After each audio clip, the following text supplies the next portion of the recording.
Baik adik-adik sekalian yang dimuliakan Allah Subhanahu wa taala, alhamdulillah pada sore hari ini sebagai kelas pembukaan, kelas perdana untuk program kita Arabic for Kids Al-Kalam ya.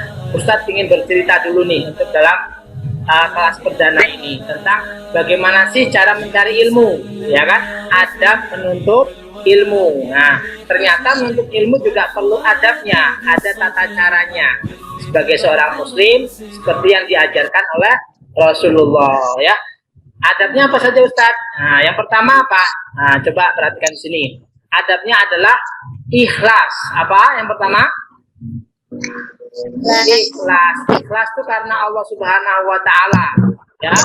Ustaz, saya ingin belajar bahasa Arab ini karena Allah Subhanahu wa taala. Karena perintahnya Allah untuk memperdalam ilmu agama ya, untuk mempelajari Al-Qur'an dan hadis. Nah, coba Ustaz ingin tanya. Kak Kia tujuannya mempelajari bahasa Arab ini apa coba?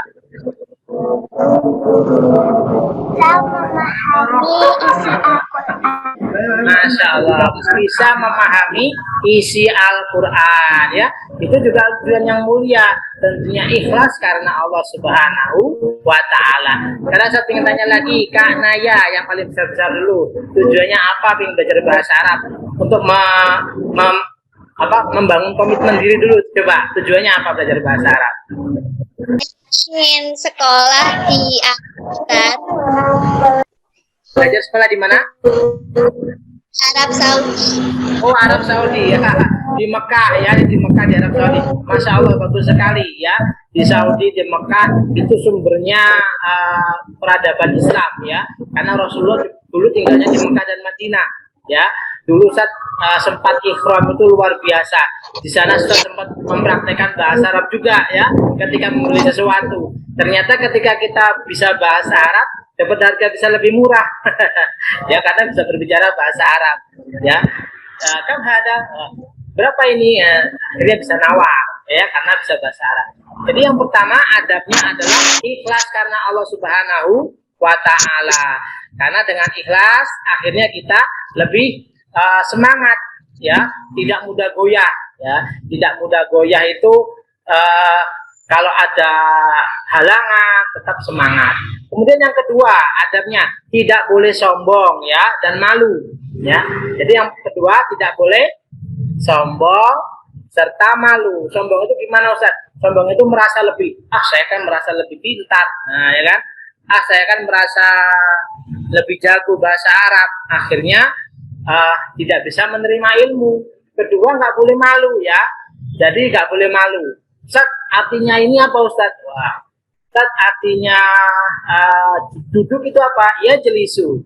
Ustaz artinya bunga itu apa? Zahratun. Boleh bertanya, tidak boleh malu ya. Karena kalau malu akhirnya ilmu tidak bisa tersampaikan, tidak bisa sampai kepada kita. Jadi harus berani ya, belajar untuk berani, termasuk berani mempraktekkan. Nanti saya tanya, ya Hansa, kaifa haluki?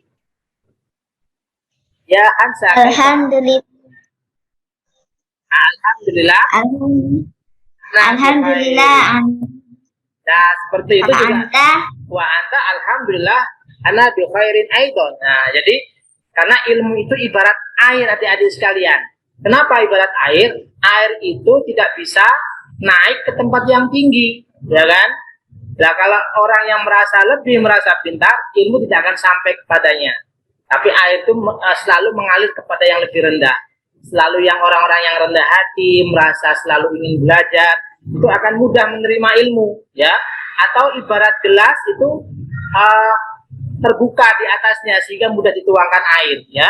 Dituangkan air seperti ini, kalau gelasnya terbuka kan mudah, ya kan?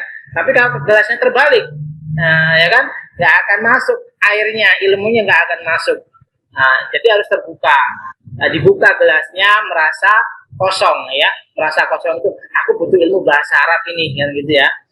Oke. Kemudian berikutnya mendengarkan baik-baik apa yang disampaikan Ustadz.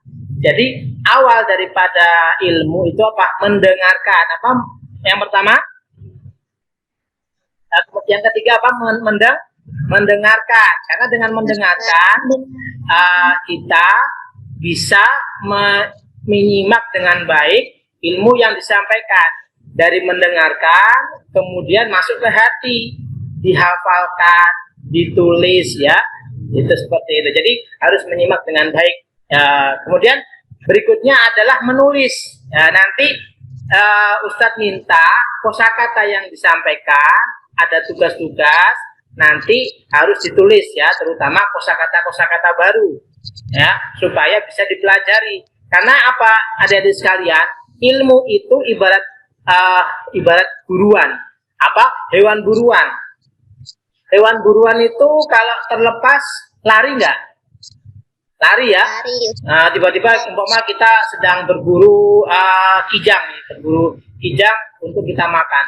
Sudah dapat, kena kakinya, lupa nggak kita ikat, ya kan?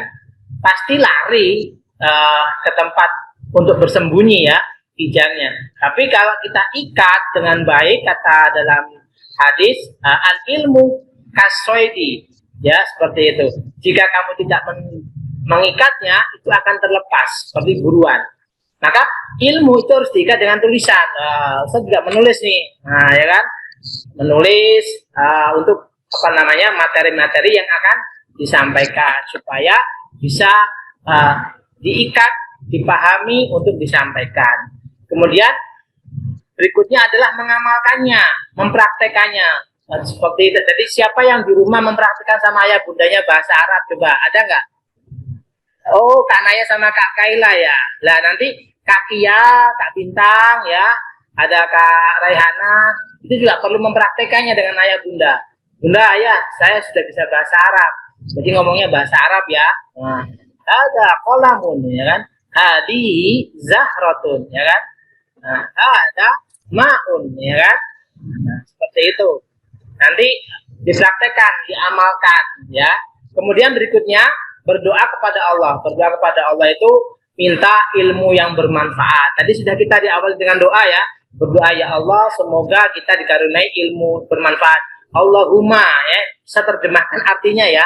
Allahumma, wahai Allah, duhai Allah, inna nas'aluka ya, inna nas'aluka, sesungguhnya kami memohon ilman nafi'ah, ilmu yang bermanfaat, warizqan thayyiba, dan rizki yang baik, wa amalan mutaqabbala, dan perbuatan atau ibadah yang engkau terima.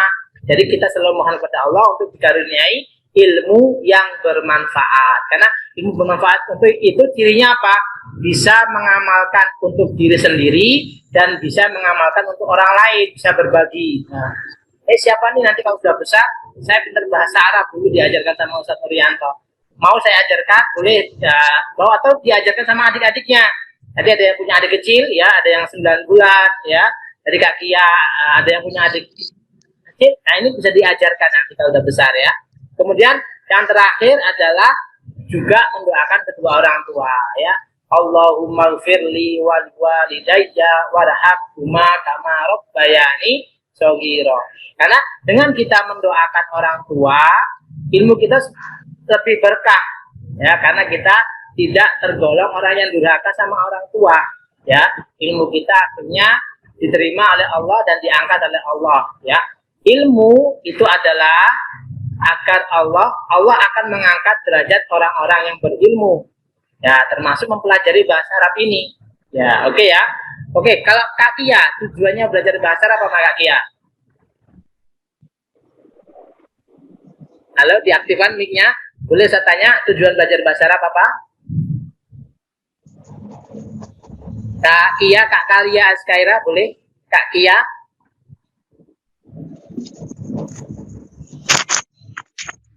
Oke, Kak Bintang. Kalau Kak Bintang tujuan belajar bahasa Arab apa Kak Bintang? Halo?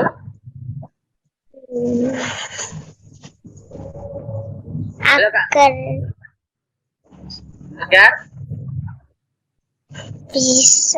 Agar bisa mengerjakan bahasa Arab, tugas bahasa Arab. Ya, boleh. Agar bisa mengerjakan tugas bahasa Arab. Tugasnya banyak ya dari sekolahan ya. Ya, karena saya juga punya anak ya, tugas bahasa Arabnya juga banyak. akhirnya supaya bisa mengerjakan tugas bahasa Arab. Kemarin juga ada loh murid-murid Ustadz, murid-murid di Asibian yang tanya bahas tugasnya sama Ustadz. Ustadz, tolong ini artinya apa ya? Ya Ustadz bantu ya sebisanya. Tapi alangkah baiknya juga berusaha terlebih dahulu dipelajari ya supaya juga bisa mengerjakan tugas-tugasnya. Baik, alhamdulillah hadirin sekalian, itu adalah sesi pembukaan kita ya. Adab menuntut ilmu harus ikhlas, tidak boleh sombong dan malu ya. Kemudian mendengarkan baik apa yang disampaikan Ustadz ya, mencatat apa yang disampaikan Ustadz, nanti ada tugas-tugas tulisan, menghafalkan kosakatanya. Jadi jangan lupa bahasa Arab itu nggak bisa lepas dari menghafalkan kosakata adik-adik ya.